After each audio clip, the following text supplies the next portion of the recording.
Hi my dear students, మీకు దీంట్లో last topic వచ్చి సెలక్షన్ రూల్స్ అని చెప్పేసి దీంట్లో selection rules for L, S, J, selection rules for L and selection rule for J, selection rule for S గురించి చూస్తాం. అసలు సెలక్షన్ రూల్స్ అంటే ఏంటో చూద్దాం. Selection rules selection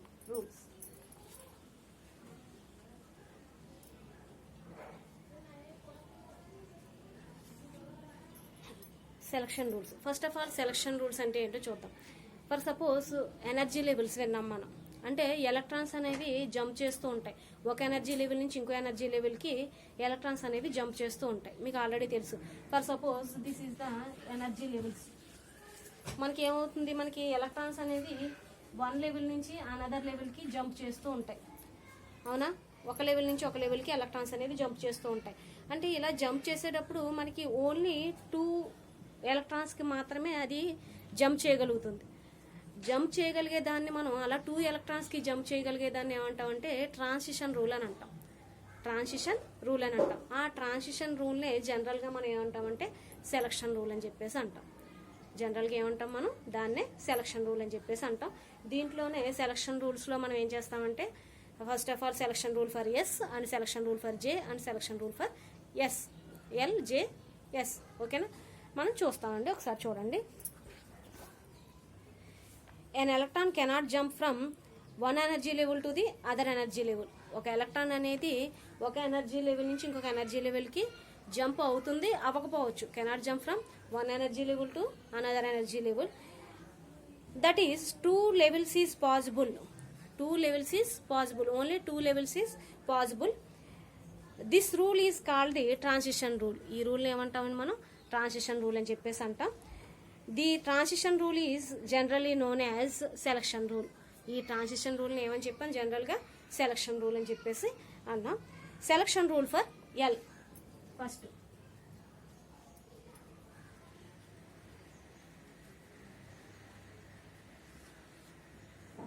selection rule for L కోసం చూడండి. సెలక్షన్ రూల్ అనేది ఎల్లో ఏ విధంగా ఉంటుందనేది చూడండి.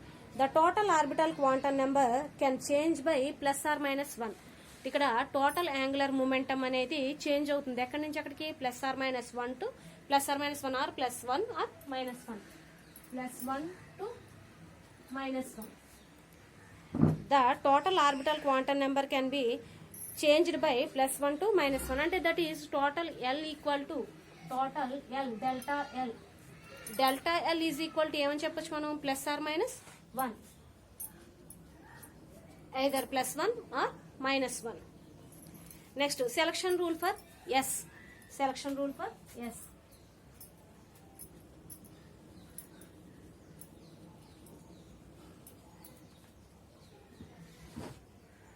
సెలక్షన్ రూల్ ఫర్ ఎస్ అయితే ఏముంటుందంటే the total spin quantum number. S అనేది ఏంటి? స్పిన్ క్వాంటమ్ నెంబర్ కదా.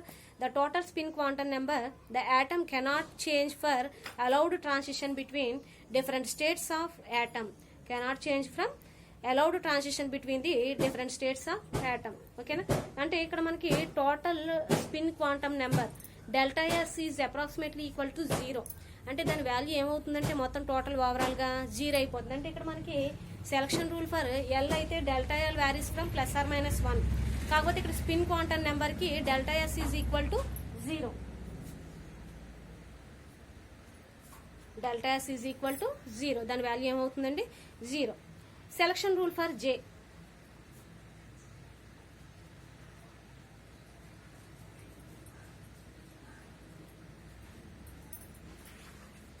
సెలక్షన్ రూల్ ఫర్ జే అయితే ఎలా ఉంటుందో చూడండి. The total angular momentum quantum number may changed by unity or remains change for allowed transition between the different states of atom. Same దీనిలాగే మనకి allowed selection rule for J అంటే మనకి ఏమవుతుందంటే transition between the different states of atom. దీనికి కూడా can be changed or either 0. అంటే ఇక్కడ కూడా ఏమవుతుందంటే మనకి delta S is equal to delta L equal to +or-1 and delta S equal to 0 and delta J equal to +or-1 or 0 ఏదైనా అవ్వచ్చు. అంటే మనకి ఏమవుతుందంటే delta J is equal to +or-1. అదే ఇచ్చారు చూడండి. The total angular momentum quantum number may change by unity change by unity. Unity అంటే దాని వాల్యూ ఎంత అయినట్టు 1. Unity or remains change for allowed transition between the different atoms అంటే delta J is equal to plus or minus 1 అవుతుంది. Next selection rule for magnetic quantum number. Selection rule for magnetic quantum number దాన్ని మనం delta ఎంఎల్తో define చేసుకుంటాం.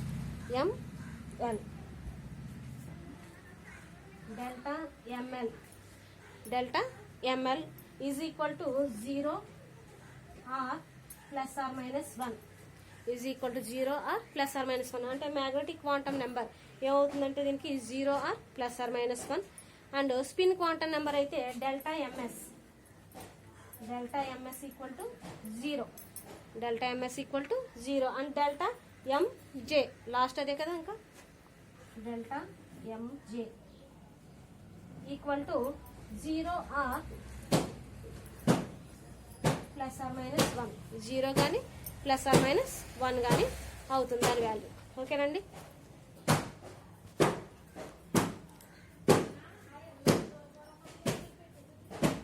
Zero or plus or minus 1. These rules first introduced by the study of X-ray spectra.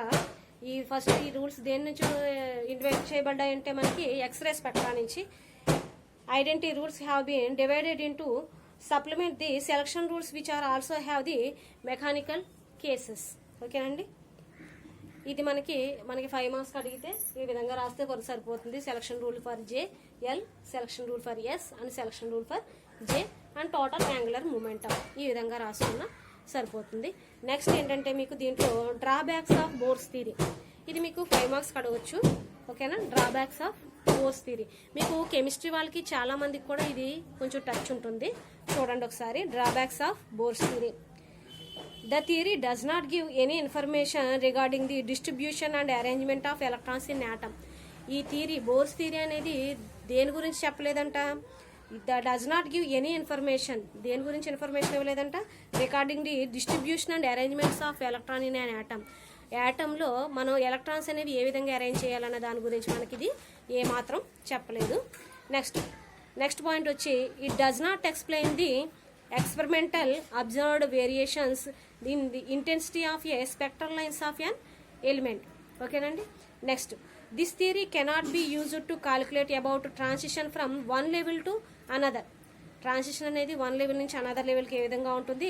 Such as the rate at which they are occur the selection rules which apply to them. Selection rules అనేవి దీనికి apply అవుతాయి. Bohr's థియరీకి selection rules అనేవి apply అవుతాయి. Next this theory fails for accounting the line structure and spectral lines. Line స్ట్రక్చర్ని అలాగే spectral లైన్స్ని. Actually it was found that when spectral lines emitted by the atom. Spectral lines అనేవి emit చేస్తాయి, యాటమ్స్ని emit చేస్తాయి. Are examined each line is composed to the several lines. అక్కడ దానికి each line అనేది ఎలా అవుతుందంట, సెవరల్ లైన్స్ కింద కంపోజ్డ్ అవుతుంది. And packed together. Bohr's theory does not throw any light on it. Bohr's theory అనేది does not throw any light on it. ఒక ఏ light అయినా సరే కూడా దాని గుండా పాస్ అవుదని చెప్పేసి చెప్పింది. This theory cannot be used for the quantitative explanations of the chemical bonding. Chemical bonding does not used for the quantitative explanations of the chemical బాండింగ్స్లో కూడా మనకి ఇది ఎటువంటి ఇది లేదని చెప్పేసి చెప్పిందండి. మనకి ఈ సెలక్షన్ రూల్స్ మీరు ఏవైనా ఒక 5 బోర్స్ థియరీ మీరు కెమిస్ట్రీలో మీరు రాసుకున్న అప్లికేషన్స్ గురించి అయినా రాసుకోవచ్చు, లేదా ఇదైనా రాసుకోవచ్చు. ఎనీ 5 పాయింట్స్ రాస్తే సరిపోతుందండి. ఓకేనా. మనకి ఈ విధంగా దీంట్లో సెలక్షన్ రూల్స్తో బోర్స్ థియరీతో ఈ చాప్టర్ అనేది కంప్లీట్ అయింది. ఈ యూనిట్ దేంట్లోని 5Bలో ఫస్ట్ యూనిట్ కంప్లీట్ అయింది మనకి. ఓకేనండి. 5Bలో ఫస్ట్ యూనిట్ అనేది టోటల్గా కంప్లీట్ అయ్యింది. నెక్స్ట్ మనం మళ్ళీ 5Aకి వెళ్దాం. 5Aలో సెకండ్ యూనిట్ స్టార్ట్ చేసుకుందాం. దాంట్లో 5Aలో సెకండ్ యూనిట్ కంప్లీట్ అయిన తర్వాత మళ్ళీ మనం 5Bకి వచ్చి దీంట్లో సెకండ్ యూనిట్ చెప్పుకుందాం. ఓకేనండి. నాకు మాత్రం కంపల్సరీ మీరు ఎప్పటికప్పుడు అప్డేట్ అవుతూ అసైన్మెంట్స్ రాసి నాకు సబ్మిట్ చేయండి. ఏ రోజు క్లాస్ ఆ రోజు చదువుకోండి. నెక్స్ట్ మీకే ఫర్దర్గా చాలా సింపుల్గా ఉంటుంది. ఓకేనండి. ఇంకా ఇంటర్మీడియట్ వాళ్ళకైతే కొంచెం సిలబస్ అన్న తగ్గించాడు. మీకు అలాంటి సిలబస్ కూడా తగ్గించలేదు. హోల్ సిలబస్ మీదే ఉంది మొత్తం ఇప్పుడు. కాబట్టి మీకు ఎగ్జామ్స్లో కూడా ఎటువంటి అబ్జెక్షన్ అనేది ఉండదు. ఓకేనా. ఇంటర్నల్స్ ప్రాక్టికల్స్ అన్నీ మామూలుగా యాజిటీస్గా ఎలా ఉన్నాయో అలాగే జరుగుతాయి. కాబట్టి మీరు వెల్ ప్రిపేర్డ్గా ఉండండి. థియరీ వైజ్ కనుక మీరు చదువుకుని చాలా ప్రిపేర్డ్గా ఉంటే కనుక మీకు ఎటువంటి ఇబ్బంది అనేది ఉండదు. ఓకేనండి. Okay, thank you all of you.